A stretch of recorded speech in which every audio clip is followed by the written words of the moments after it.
Good Monday morning, everyone. So today is Memorial Day, and we want to just recognize and honor those that have, served for our country and are no longer with us. So that is the purpose of today, with it being Memorial Day. So take a minute to remember those that have given their lives for our country. But you guys are listening to Author Talking. You guys know me, Amy, here with Sandy Fern, and our lovely guest today is Greg with his publisher, James Hill of Rock Hill Publishing. So you guys, hey, how are you guys doing? Man. Great.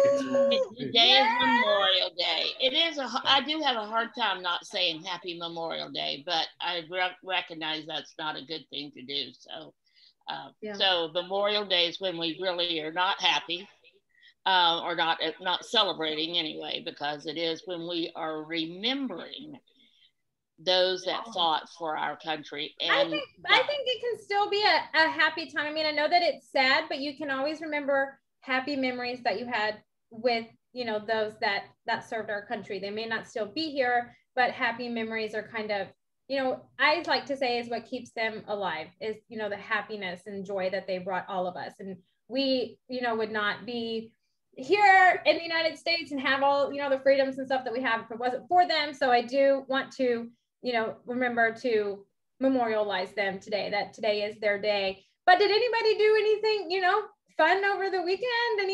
I know you shouldn't celebrate with like cookouts, but a lot of people do. So did anybody do anything like that? Did anybody do anything? Cow up onto the grill. Like that? Greg, did you do anything this weekend?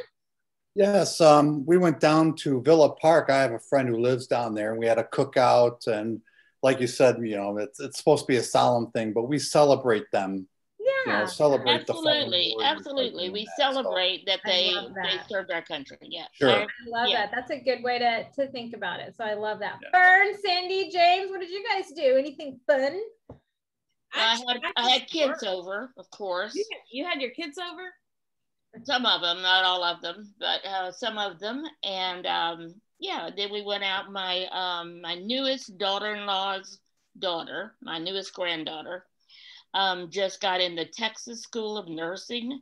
So she graduated from college, and now she got into the nursing school. And so we went out to celebrate her, but her adventure. So yeah, we had lots of family stuff going on all weekend. Yeah, my son just got back. Well, not got back, but he came up from Georgia because he moved down to Georgia with the family. So he's dumping his kids off for the summer. My grandson and the grandchildren. So they've been back around. That. I know you love that. You're in high heaven. Well, I'm really happy because they're not being dumped at my house. I was gonna say, that would be a mixed emotion about having grandkids for the whole summer. Fern, what about you? No, I didn't really do much. I actually am wrapping up my school year because I work with writers in the schools. I have a placement with 4th graders this year, and so I was compiling their little anthologies of the writing that we've done. Did they remember their periods this time? Remember last week, they didn't know about periods. They weren't remembering. And then here I go. I sent an email and I totally forgot a damn period. And I was like, oh my gosh, we just talked about periods. And we have a school teacher among us. We had a conversation about, punctuation.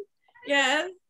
I know, you gave me kudos about, well, Amy at least does periods, and here I am. I'm like, damn, I forgot a period. I just got praise from like Fern of all people. I got praises about punctuation.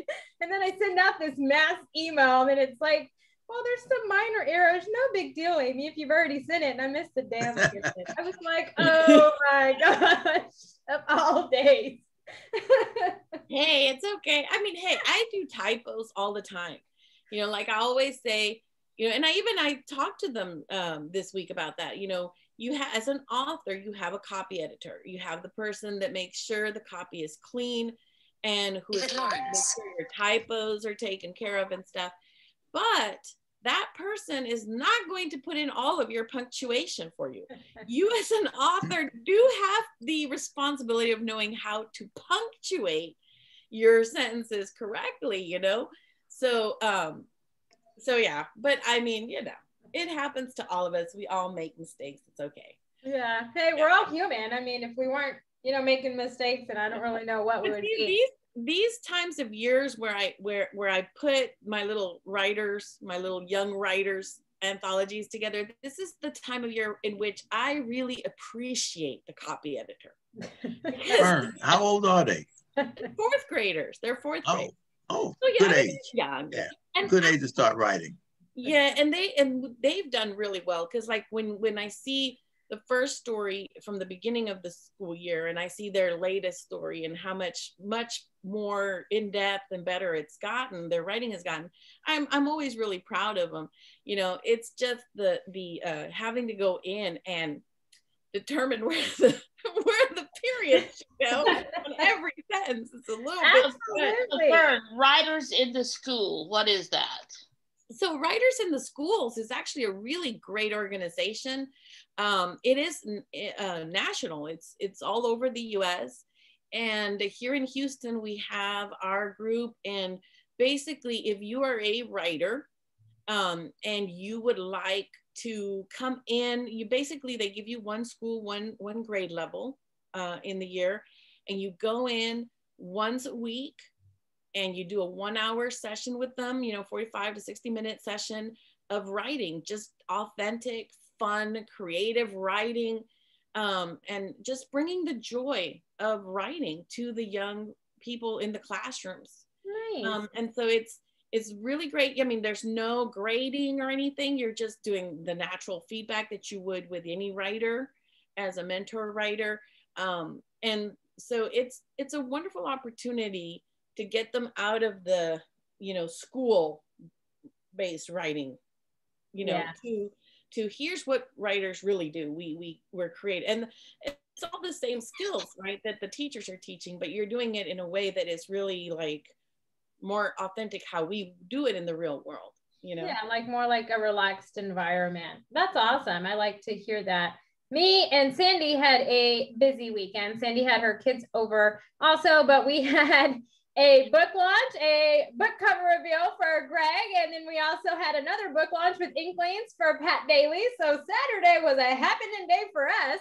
So Kathy Davis's book today is tomorrow actually is the last day to get her ebook for 99 cents and her hard book of Miracle. So go and check it out. The link is in the description to check it out. But her book launch was on Saturday at 10 in the morning our time, and it was a ton of fun. Sandy got to host that event because of course I was with Gregg doing our big cover reveal, and we're going to show you the cover here in just a minute in case you did not see it on the big cover reveal. But it was so much fun. And then partying with Pat Daly, I mean, he is hilarious. I could hang out with him all the time, but he had his family and friends that were on, and the trivia questions. Hey, I didn't have to hit Google a whole lot on that conversation like I did with Meg. With Meg, it was like Google was our BFF. Okay, so thank you, Pat. That was great. I loved it. But I mean, these are days that Sandy and I live for, is our Saturdays, and we have all of these wonderful things happening with some amazing authors. One of the things that we're doing, Amy, and with Fern, the three of us are actually doing some more courses. We're doing them to keep up with what's going on with all of the book launches. I mean, all know that Amazon changes on a regular basis, and actually, they just bought MGM Studios. Yeah. So we want to stay up with what Amazon's got going on, and I found this person doing a course on that. So once we finish this course, we're going to be, of course, teaching it in through the eyes of authors, so that all of the authors, those that hire us to do the book launches and those that do them themselves, will be up to speed on all the Amazon stuff. So it's a lot, but it's always a learning experience working with authors and meeting new authors, new publishers. It's always a learning experience, and that's one of the reasons that we love being a part of it. Yes, and I can't have Russell be mad at me, so I have to talk about our YouTube channel before I kick it to you for our interview, because I know Russell. Okay, Russell's off, having fun, running his little escapade that he's on. But join our YouTube channel, hit that subscribe button and the bell so you get notified whenever we go live, and make a comment. hope a nice comment, hopefully, but all comments are welcome. You know, we like feedback and whatever, we take it, run with it, and more of our show is what makes us better and, you know, keeps us going. We thoroughly enjoy it. So don't be afraid to be honest with us. None of us are super sensitive, so we're good to go. But it helps the algorithm. It helps us get up higher in our YouTube channel ranking, and it just helps us bring more awareness to authors, you know, just indie, self-published, or I mean, that's the same thing, traditional published, hybrid, whatever. We just want to let you guys know about them, their books, their amazing stories. And if you are a writer, we want to be able to help you with resources. So go and check out our YouTube page. It is linked down below. So just, you know, give us a thumbs up, subscribe, get notified with the little bell sound, which I wish I could, like, you know, insert the little ding, but whatever. I'll just do my own little voiceover for that. But with all of that being said, and the amazing authors that we have talked to today, we have Gregg. And so Fern, I'm going to kick it to you. Oh, so Gregg, you are birthing a book, and we're always excited for new books coming into this world. It's like birthing. It's like, you know, James and I are publishers, so we're like midwives, right? We birth these beautiful babies out into the world. So tell us about your baby. It's exciting. Okay, the premise, the galactic circus idea. How did you come up with that? Because that's like awesome. Well, I'm a big Ray Bradbury fan, and one of my most favorite books is Something Wicked This Way Comes. So I was reading it for like the 8th time 2 years ago, and I said, what if I reverse everything? You know, make it like an alien thing instead of a human thing. And it stemmed from that pretty much. And after that, everything fell into place. I created the characters, I drew them, which helps me mentally in my imagination. So are you like an artist? Yes, I'm a graphic artist. Ah, very That's what I do for work. So yes. Well, that comes in handy. Yes. It makes it real easy to create my characters. So yeah. And the characters in this book is really good. I mean, they're really well drawn and cover. I can tell. Thank wow, you. Gregg, that's exciting. Oh my gosh. So how long did this project take you? I mean, when did you first, you know, have this idea, and until now, how long has that been? Oh, it was probably 2-3 years ago, you know, 2.5 years ago. You know, it takes me 6 months to 8 months to write a book.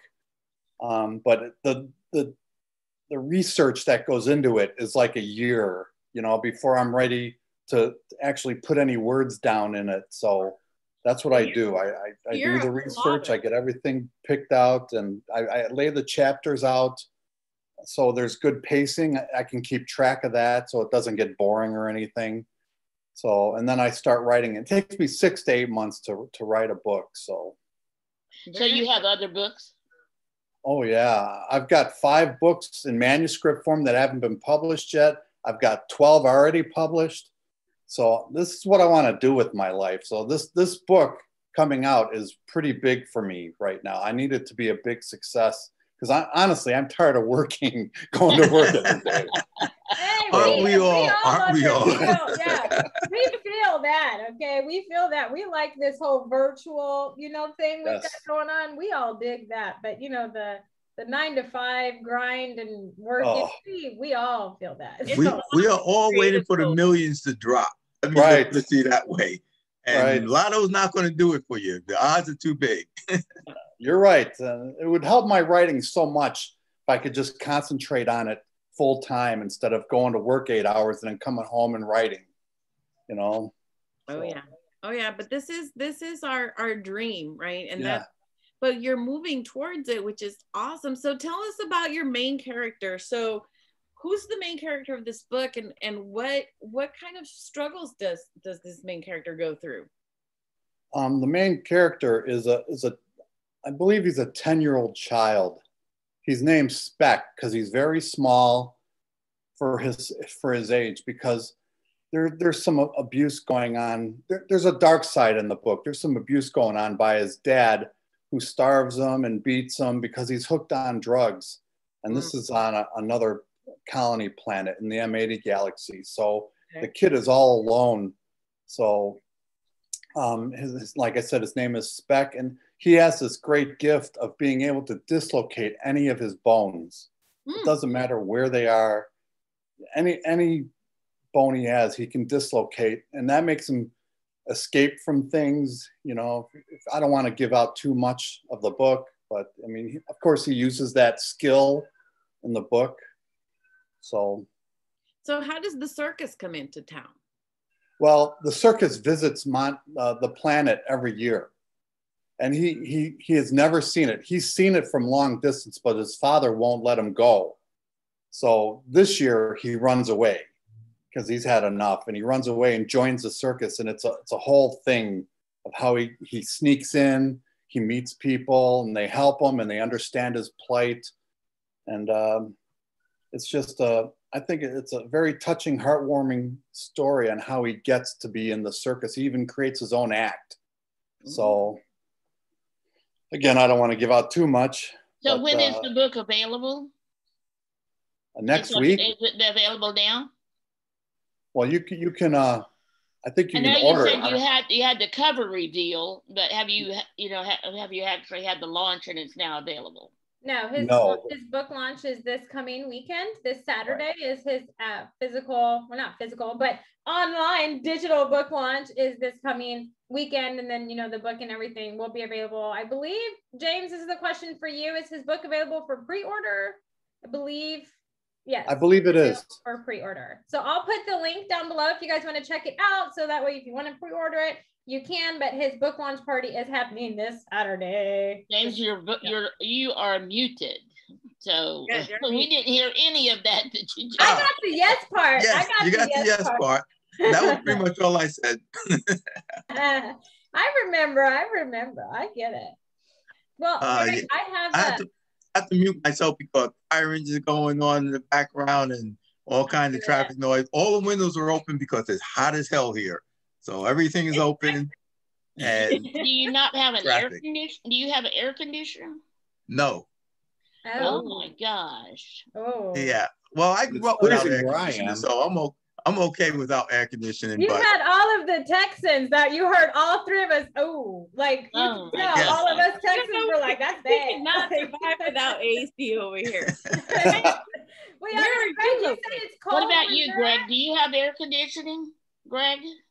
I do, but we don't need it because it's freezing here in North Chicago or McHenry, Northern Illinois. Man. So pretty cold. McHenry is north of Chicago? Yes. Okay. About 40 miles north. Okay. So, Greg, I have a question for you about your book, and I'm sure you've answered it at one point in our conversations, but I think it's a good kind of topic to talk about is how did you find the inspiration to write this book?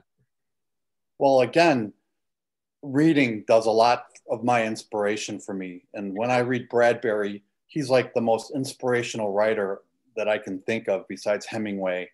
So when I read him, things go in my mind and I start twisting and turning ideas. And like I said, it just came out. I just reversed the subject of Something Wicked This Way Comes.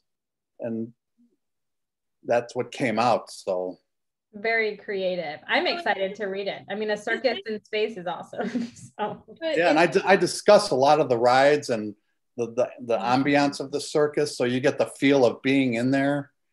So what makes this circus alien though? Like, are there aliens in the circus? Hundreds of aliens in the circus. There's all different kinds. I couldn't put them all on the cover because I didn't have the space. Yeah. But that's just a few of them. And I'm going to have more in the second book. So yeah, it's full of, there is a human component in the circus too, but some of them are racist. So I ponder the subject of racism in this book a little, not much, but a little, just enough to keep it pleasant. So. Well, and that is one of the powerful things about a sci-fi type world, a world that isn't ours, is the opportunity to explore these issues, yes, you know, in a more non-threatening kind of way, because it isn't really us. Yeah. So so you mentioned book 2. So is book 2 following the main character, or are we following the circus itself? Is the series going to be focused on the circus or the main character? Yeah, the books will always be around Speck as he grows up. And I just haven't decided yet on what the ages are for each book yet. But yeah, he's the main character. That's the story's going to revolve around. But I will introduce new aliens in each book, which is what I love to do, you know. So cool. So we'll get to see more of the yes. circus itself and maybe get a sense of like its history. Because I mean, circuses have a great history, and it's interesting to see how they arose. Yeah. You know, and how they gel in the acts. I mean, it's like a family. You know, circuses are families. Exactly. So I'm sure that this is a wonderful place for your main character to land, you know, coming yes. from a very abusive home. Yes, he's part of this big family now. Everybody loves him. He loves them. So that's what I want. I didn't want to beat him down and make it a depressing book. I want it to be uplifting, which is what I think I accomplished. So. Yeah, and it's a great message to say, you know, hey, you can choose your path. Yes. Your circumstances don't determine your future. Right. Yeah. Right. You can overcome it. Yeah. So like, okay, so you know, circuses have had, because now a lot of them have moved away from animal yes. acts. Yes.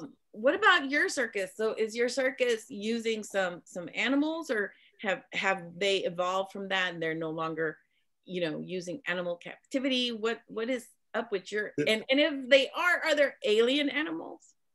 They're all alien pretty much, but there's no captive.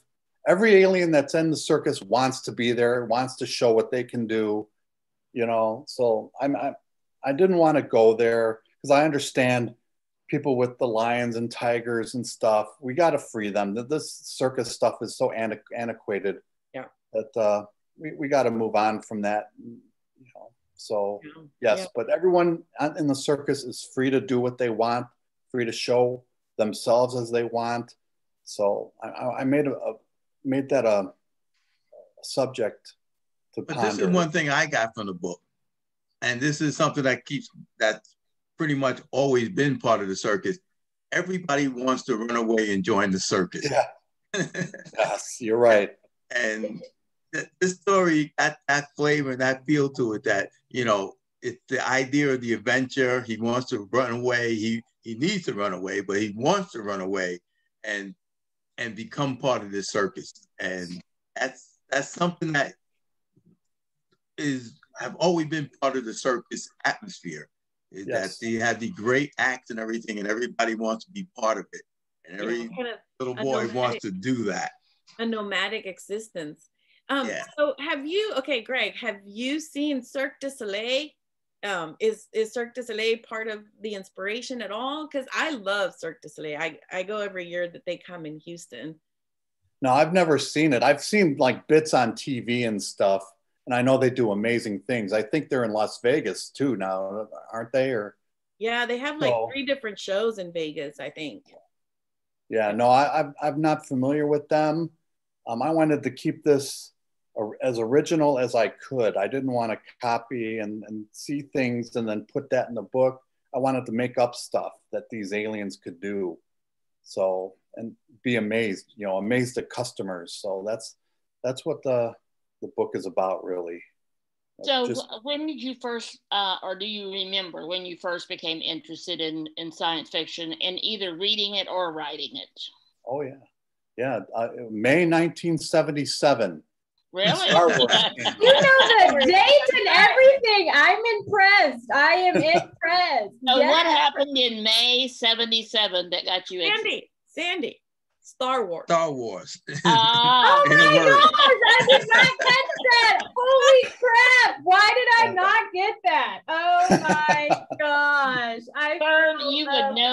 You would know exactly what he was talking about, right? I know. Shut up. I'm so sorry. I was still really impressed because he that date just like shut out of his mouth like it was, you know, his kid's birthday. You know, like that's a date he's never going to forget. You know, that was the birth of Star Wars. I tell you, I was 3 years old, my friend. I was 3 years old. So I was 10. I was a lot older. Yeah, your beard shows that. Goodness, oh my goodness. I'm not even gonna throw out my whole thing with that because I wasn't even thought of at that moment. So Well, that's why you don't remember the day so well. You weren't around. No. But I mean, I don't remember seeing the original Star Warses in theaters because I mean I was too little, but I know that the impact that they had when we saw them, at a young age, and how inspirational it was in terms of just imagining what could be, which is the power of sci-fi. And I would take the characters from the movie and write stories about them, so that's what really, when then friends would read this and then they'd love it. And that really gives fuel to the fire. So you write more. And I can't explain to you how important Star Wars has been crazily to my writing. I'm almost ashamed to say it, but no, I feel it. Don't be ashamed. Don't be ashamed. Do not be ashamed. Yes. No. Fan fiction is the start of a lot of writers' careers. Yeah, you wave that flag proudly because you will get no complaints from any of us. Okay, like we all wave that flag. Like, yeah. We're proud. Be proud of it. That's awesome. Okay, I will. So now my next question is, how did you meet James Hill? I just sent out a query letter. I noticed them on the internet, and it sounded like a publishing house I really wanted to be a part of. Even though they didn't publish, as far as I know, stuff that I do, I felt, let's take a chance. Maybe they'll like it, maybe they won't. At least I'll get some kind of feedback, hopefully. And luckily, amazingly, he loved it. So I feel so blessed to be a part of this Rock Hill family. So. And you are blessed to be part of James's group because he really takes great care of his authors, and I've been very impressed with that. And I met James and Athena when we went on a cruise together, a publish at sea cruise, and has it been 2 years or 1 year? Yeah, they're coming up on 2 years. Yeah. So we had a great time, and then after we got back, he hired us to work with him and his authors. And he said, first thing I asked him is, what do you want us to do for your authors? And he said, do everything for them that you would do for me. And so that's exactly how we've worked for the past year. So it's been a great ride. It really has. So so you're in great hands. That's what I feel like. Thank you for that. Like it's a family or something. It is a family. And thank you for that. And when I read your book and when Athena and I read your book, we were like, this isn't what we usually publish. Right. This is more toward the younger audience. And we like, but you know what? We're independent. I would publish any story that's a good story. That's my bottom line. If you wrote a good story, I'll publish it. And I appreciate that. And sci-fi is one of the things I love. And this is sort of like a sci-fi fantasy mix. And I'm more of a purist on the sci-fi side and on the fantasy side. But this is sort of like a mix. But it's also something I said, this has great potential. Yes. This is a very good story, and it's going to move a lot of people. You feel it here, thank you. And you know it here. Yeah. And you run with it. So, James, what plans do we have for his book launch next weekend?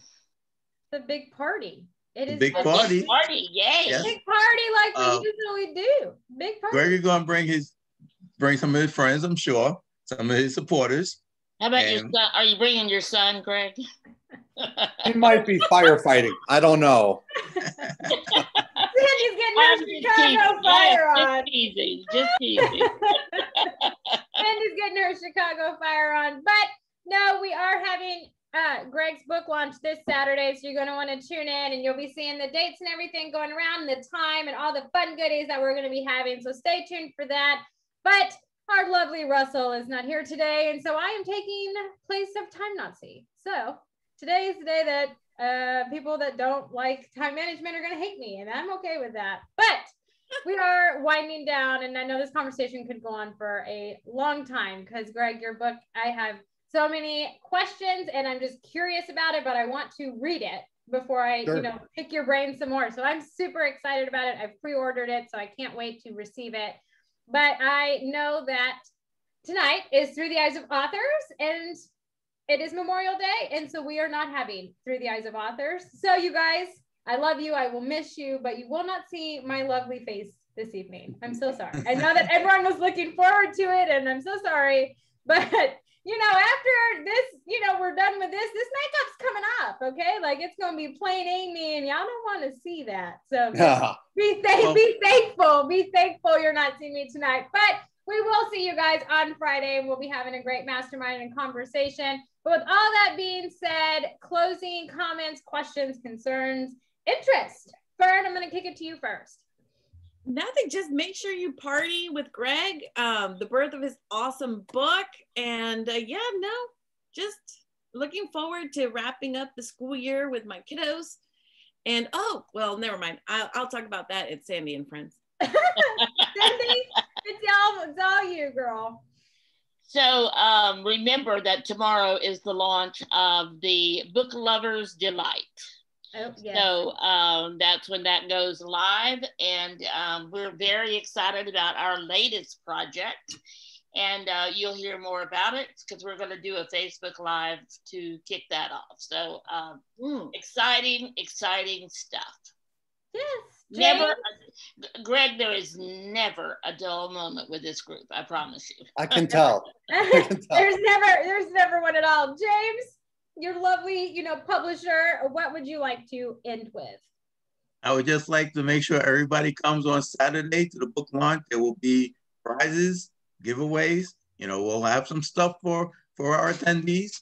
And right after this, we're going to fire up the grill and barbecue some more. Time to march those cows onto the grill. Nice.